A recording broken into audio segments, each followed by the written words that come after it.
All right, it's 135 to Peak Miami's Do That One for Hip Hop, R&B, and The Breakfast Club. I am here, Hip Hop Uncovered. Miss Deb, respectively, in the building. Bimmy, respectively, in the building. How's everybody doing? Great. Great. All right, thank you so much for this opportunity.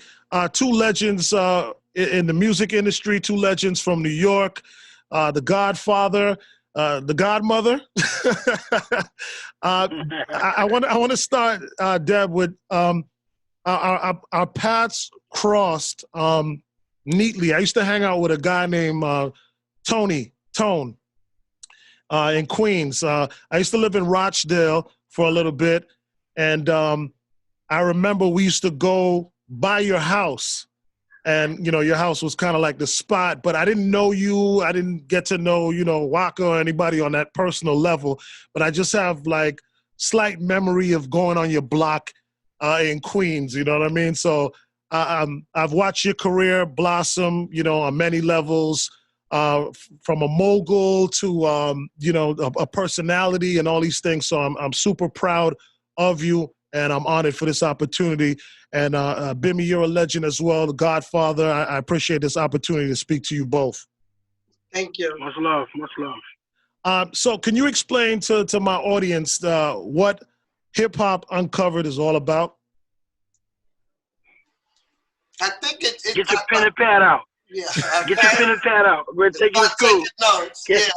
It just shows the real struggle of hip hop and where hip hop came from.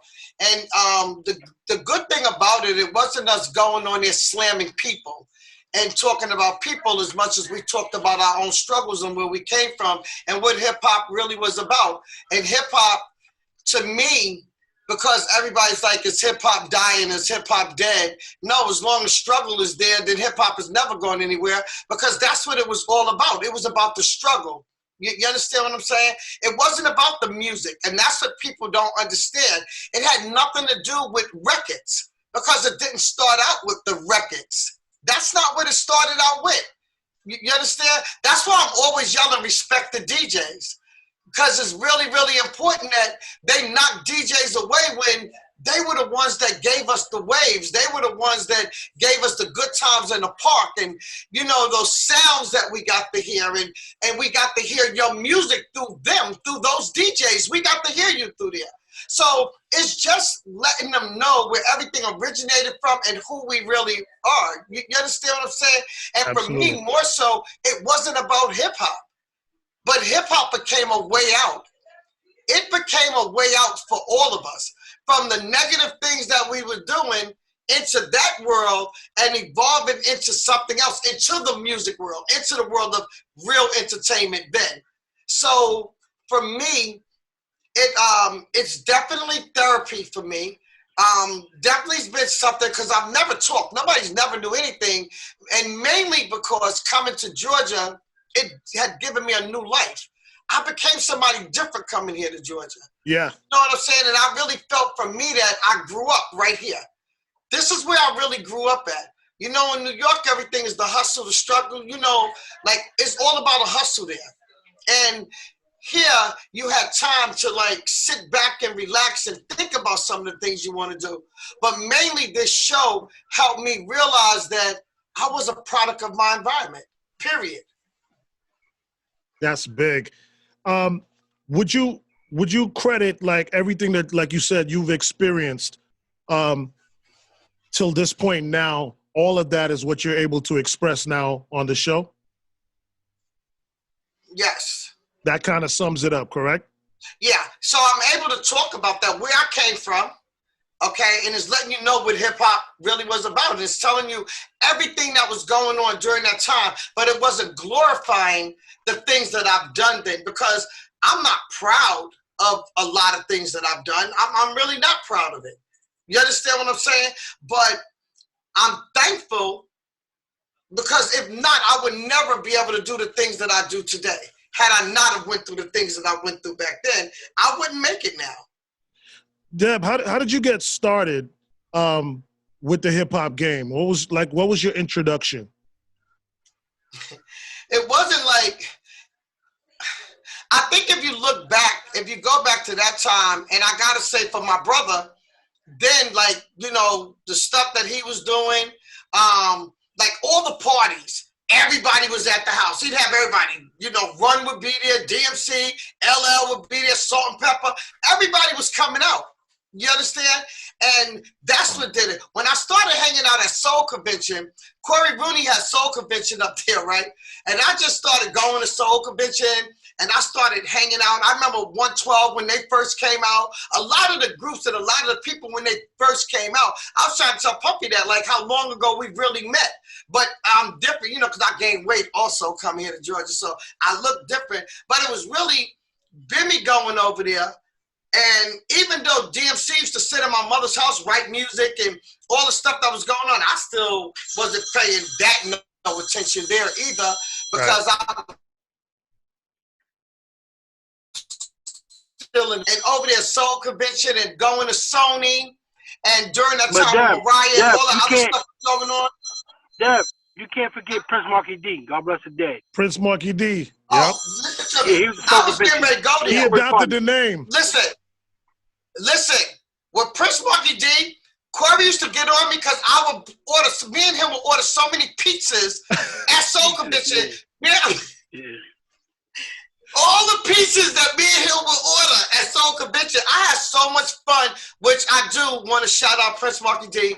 Like, that really hurt me, and we just got back in touch with each other. We just started, like, talking FaceTime and laughing about stuff back and things that was like, you know, inside of there though. You know what I'm saying? Like, he was my buddy that was inside of Soul Convention. I'm governing there. So that's what got me into it. You know, and then when I met Kelly Price, and then me and Yo-Yo, me, Kelly and Yo-Yo used to be in there crying. We'd be in there tears because they were struggling. They were females and they were struggling back then. And, you know, all the chicks that was in during that time back then, we was having conversations, and they were going through so much stuff that I said, okay, I want to do this. This is what I want to do. And I'm going to open me up a label. And I went and did Simply Music. Now I think I'm going into the music game, and I'm going in. Oh, these niggas ain't going to be treating y'all like this. And going there, that's all that I was thinking about during that time, you know? So that was the first time what got me in. And then after, you know, things was going on that I just was not in agreement to, it's like, if I'm finding a way to get out of these streets, I got to find a way. But then I still learned that you really can't escape it. And that's hip-hop. You understand what I'm saying? It was the struggle. It was everything that went on. That's what it was. So full force of coming in was here in Georgia. You know what I'm saying? In New York, it was still fun and games, and I had 1 foot in and 1 foot out. You know, I was on both sides of the streets, you know, hanging out with full force in them and going out to the parties with them and having fun. You know, it was just fun. At that time, literally, it was fun because it was about the street people. It wasn't really about the artists. The artists didn't even matter. They didn't care. It's almost like, you know who I look at now? I look at NBA players and NFL players and how they love celebrity, like they're celebrities, but they love music celebrities and they love all those people. That's pretty much how it was back then, but it was the street people that they loved then. Yeah. So it's just a lot. So my introduction definitely was through my brother and Corey Rooney. That's what was like. That's what was like pulling me through. And although, let me just tell you this, when I was a kid, and because I stayed in so much trouble, and I'll never forget, I just came out of Spartan, and I had just, you know, been in a whole bunch of trouble. I ended up having to go to Boston to stay with my Aunt May. And at that time, her husband was Paul Kennedy, which was Gladys Knight and the Pips' manager and choreographer. So in some ways, all of our life, we literally was in entertainment somewhere along the line. And then we had family that was like in New Orleans that was over, let me make sure, I think it was Vibe or one of the magazines. We had family, so entertainment was in our life forever. When I was 14, I did movies, I did plays, I did different things when I was younger. I would dip and dab in and out of, but I really wasn't as serious. I don't know if I'm making sense to you then. So entertainment has definitely been around us forever. You understand what I'm saying? We have people in our family that are still there. And I got to experience some of that stuff when I was younger. Yeah, that's really dope. Bimmy, I'd like for you to jump in and talk about your connection with all this. Well, my connection started from the parks. Like, you know what I'm saying? Just watching the up and coming artists like Onyx, you know what I mean? Slick Rick, Run DMC, LL Cool J, Salt and Pepper, like Deb was saying. We'd be in the park, like all of us. Chief from Lost Boys, like we all in one park. And the DJs, like Deb said, I remember Deb said years ago, it's about she had some T-shirts or something made about the DJ. Respect the you know DJ. what I mean? And respect the DJ. She always had that, and that's a fact because it wasn't about the artist; it was about the DJ. So when you come in there with your equipment and you playing your songs, you hearing break beats, you hearing different songs, R&B songs, but they take the break part of the R&B song and keep mixing it. So you groove into that rhythm. Then all of a sudden you got the guys pick up the mic, they start rhyming, and then we having dance contests. We sitting on crates, you know what I mean? And then my love for it was right there. Then but I'm still in the streets. So I said, damn, I can't play this game. I gotta play this game. So guys come to me like, yo, manage me, and I ain't had time for that. I couldn't do it. And then once I got in trouble, with the prison and everything, I just, I tell myself, man, let me change over, because this game is almost over. You know what I'm saying? This game, the street game is almost over. So I just start going to the studio with these kids. Like one of my nephews called, I named him Billy Guy, him, Ali Vegas. I don't know if you remember Ali Vegas. Oh wow, you know what I mean? Ali. Yeah. Wow, Ali. Yeah, so, I forgot about Ali. Yeah. So I started going to the studio with them, making records and doing stuff with them. And then, as I started learning more and more and more, then the records, I started seeing the records is incredible. So then I don't know how I bumped into Corey. Matter of fact, yeah, I got in trouble, and then I called Corey, and then Corey gave me the job at Soul Convention. And then, I said, you know what? Let me learn how to produce. I'm sitting in the studio all day. My PO sitting there with me playing PlayStation. I'm telling her, let me go in this room. You know what I mean? So I go in the room. I'm learning. Corey teaching me. Mark teaching me. Different Al. You got different, like, our producers there. I know you remember Al, Deb. And there's a lot of us is in that room. Like we learning. Corey and Mark. Corey and Mark gave us real love. Yeah, yes, that's right. They gave y'all real love. Mm-hmm. You know what I mean? So, from all that, then now really made it, we did a Christmas card. And they let me be in a Christmas card on a piano for everybody, you know what I mean? All of us, the whole Soul Convention, like, so we was all in this Christmas card. And then, then Coogee Rap needed a remix to It's a Shame. So Corey like, yo, Bim, you do it. So I did it, and then I did my Puff Daddy thing on it. I started talking on it, Corey Rooney, Soul Convention. I'm sorry, how Puff yeah. I was talking. I started talking. And then it made his album. He put it out, and then Tommy Tola got a whip of it. Tommy like, yo, I want to give you a job. And I looked at him because Tommy, and I'm like, what am I gonna say to Tommy, man? You know what I mean? I ain't had nothing to say. So then Tommy said to me, listen, if someone come to you, ask you, and say, want to give you a job, have something to say. Anything. I don't give a fuck. You say you want to be the janitor. Say, I'm going to do that. Even if you can't do it. So, I called Russell, and I said, yo, Russ, Tommy's offered me a job over there. Well, we said, hold on, wait. Called Leo Cohen. He said, yo, give Bim the A&R spot over there. And that was it. You know what I'm saying? I just did my thing. Wow. That's amazing. I mean, the both of you, the family, you have contributed so much to hip hop that, it only makes sense to bring that history, especially now. A lot of kids getting into hip hop right now, they don't even understand what they're doing. They're watching the visuals, they're watching all these different things, and it's like, and the glamorization of hip hop, and they just want to jump right in, not understanding the history of hip hop and the struggle. Yeah, let me tell you something. No, let me tell you something. Hold up, Deb. You gotta be nurtured. You gotta be born this. Because I'm gonna tell you something. That girl right here, she was supposed to be an actor before all this shit. I remember my mom telling her she can't go to Hollywood. They wanted her to come, and Larry Lewis made Heroin But a Sandwich. He was in that movie. We was the stars. And she was, they was the stars. My mother was so ill. She's like, she's not leaving this house. You know what I mean? I remember we was little kids. Like, she could have been in Hollywood a long time ago. But my mom didn't let her go. You know what I'm saying? So Wow. You gotta be born into this. You gotta. That's how you last. That's why these days like now come. Like, oh yo, I remember you from. Oh wow, you did this, you did that. Now you remember because you've been doing it for so long. Yeah. So long. It was destined to happen. Big facts. So with now the A&R position kind of being obsolete, you know, it comes now like there's no A&Rs. Me coming from that era, you know, I know the value of A&Rs and stuff like that. What do you think is the difference now with, you know, just A&Rs not being around like before? See, me being an A&R, it's a bad move, and I told Leo Cohen that. I said, y'all cast all the A&Rs out. Now, here come the cash money. Here come the Mazzeys. Here come the Rockefellers. You know what I'm saying? Here come all these guys that control the streets, that the streets gonna listen to them before they listen to you.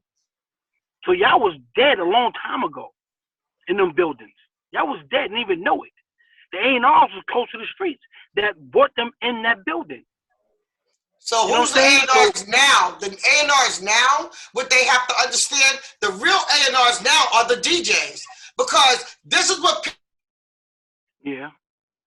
people, that's why I say respect the DJs. Because if a DJ don't play the record, then ain't nobody gonna know the record anymore. People have to respect them DJs. They are the real A&Rs of the industry now. That's facts. That's facts. I'm just so happy that, you know, in this day and age now, that you guys are making a decision to have these platforms so people can really understand. Because even with me, with my kids, I'm like, Google doesn't have all the answers, although it does. It doesn't really. You know what I mean? Yeah. And it really takes, you know, people who've been there, who've seen it, and it doesn't matter. You know, they want to give us labels like OG, old head, this, that, whatever. But there's so much that comes with that. You know what I mean? And I've been like that as a kid. I would always kind of sit with the older dudes and hear the stories and use that, you understand, in my daily life. And it's now like the kids now that are coming out, it's like this entitlement. How do you think that, you know, with the Hip Hop Uncensored, how it could help to shape or help the industry? Uncovered. Sorry, Uncovered. I'm sorry. I apologize. Hip Hop Uncovered. How do you think that, you know, this will help to shape the industry? Did we get that one?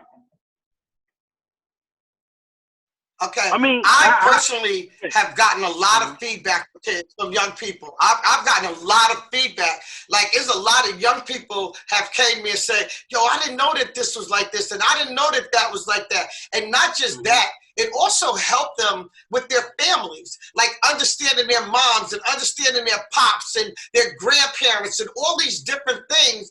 It made them think differently. Like, it's not like this, and this is not how it is. And no, we didn't go put ourselves in jail in order to come out to be something big. This is not, it's a misconception out here now, because now it's sensationalized the way people want it to be. Yeah. And that's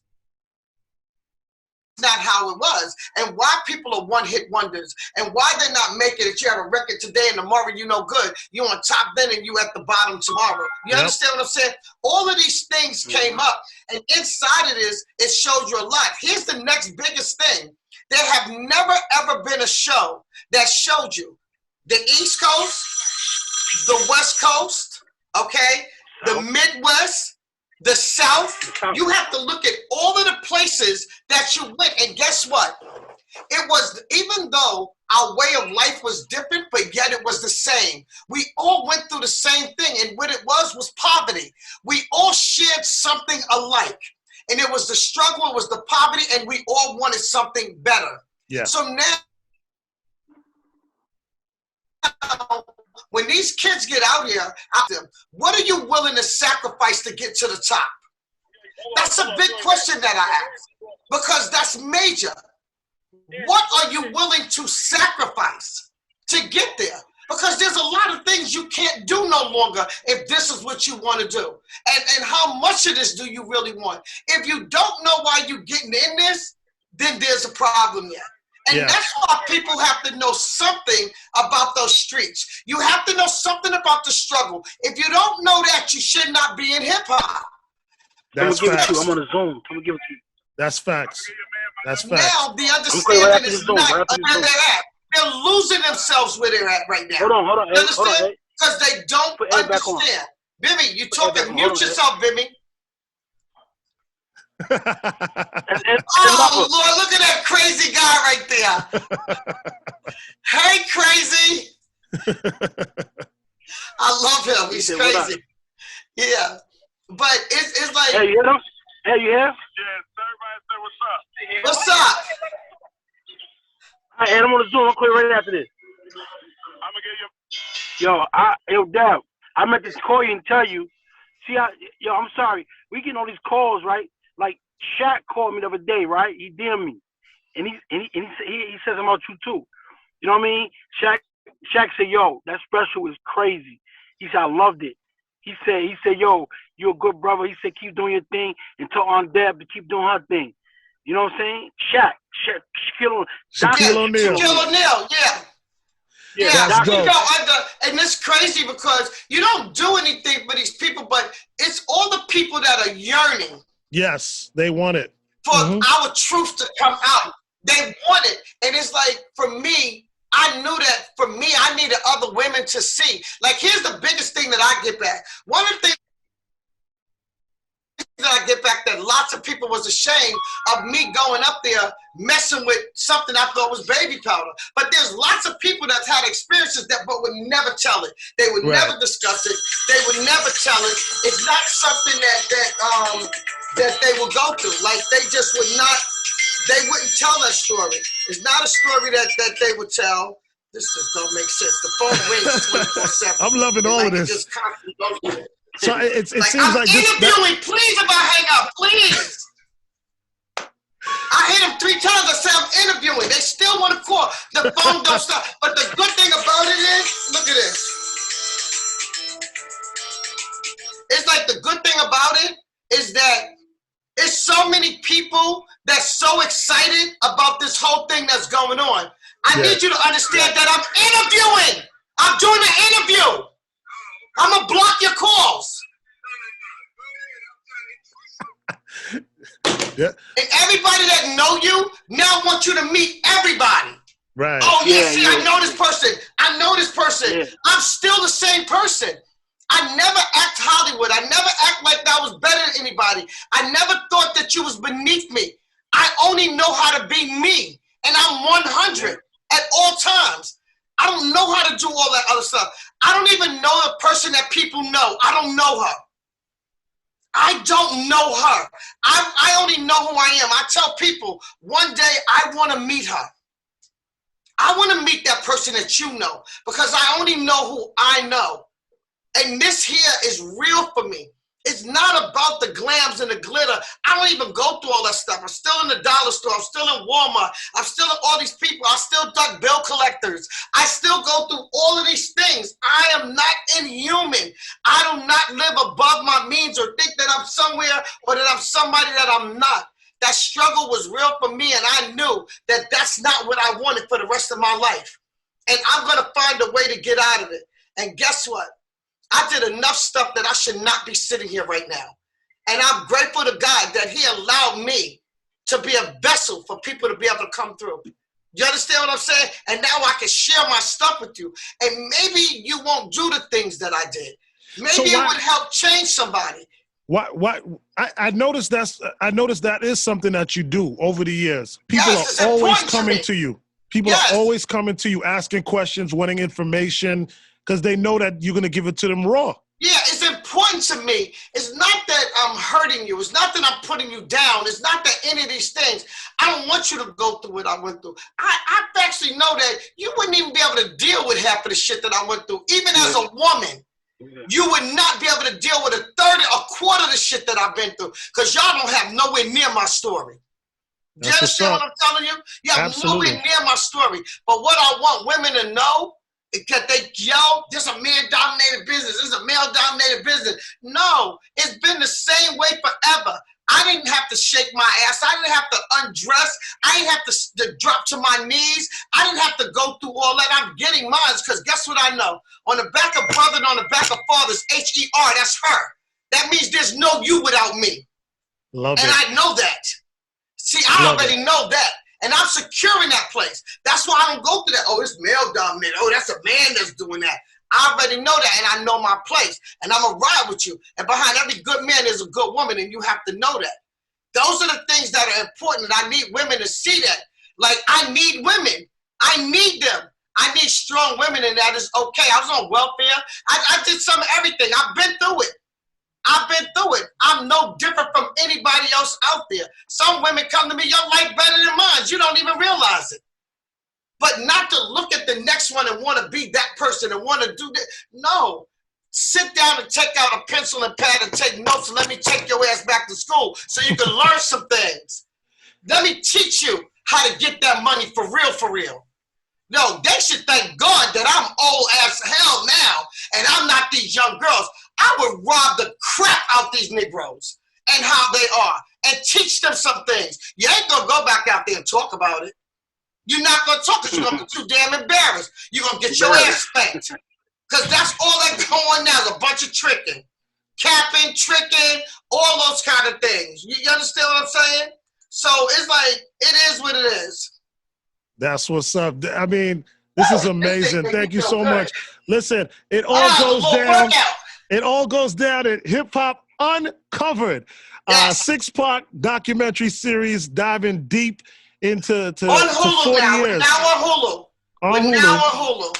Yes, 40 years of experience, blood, sweat, and tears, and everything. And this is like the ultimate lesson that anybody who loves hip-hop, whether you're a fan of hip-hop, whether you're in the music industry, whatever level, this is a must watch. This is priceless, man. I'm so happy that you were able to do it.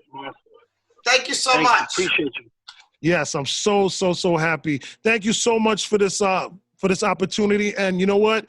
Godmother Deb and Godfather Bimmy, thank you so much for all that you have lent the industry as well, and what you're doing right now, and how this is going to really help to shape some of these lost people of hip hop right now. I think this is the biggest gift. Thank you so much. Thank you so much. You're going to be getting tons of those phone calls. I know, but we want to, look, I still want to shout out Big U and, you know, thanking Big U for this whole thing. I want to shout out Trick. Definitely I want to shout out Haitian Jack. You know, like all of those, Obi, like everybody that played their part in this. Rashidi, this documentary was everything and more because we told our story. We had our people filming us, our people hearing our story, and our people telling the story. And I don't really get into all of the prejudice, the black and white things, but guess what? We had another person that knew our story, that knew our pains, that was us once upon a time. You feel what I'm saying? That this is what they knew, and this story came out right. There was no hidden agendas. There was no added on stuff. There was no sound bites that was placed up in there. It was what you said and how you wanted it to go. And what you didn't want to come out, you could say, I don't think I'm ready to talk about that, because there's still some things that I'm not ready to talk about yet. You understand what I'm saying? But absolutely. I said enough that you could go between them lines and you could read it, not understand it can be understood that my name should have been concrete at the end of the day. We really paved these streets. We all did something. Some of the rumors could be cleared up. You know, rumors could be cleared up. Things that people were saying out there that were not true. Like, you really get to hear it from everybody. You understand what I'm saying? Yeah. You get to hear it, and it's not rumored out. Yeah, I saw that with Haitian Jack too, man. It's amazing. Listen, congratulations, and we celebrate you. Thank you once again for this opportunity. Keep doing amazing things, Godmother Deb and Godfather Bimmy. I appreciate your legacy. Thank you so much. All right, enjoy your weekend. You too. Good job.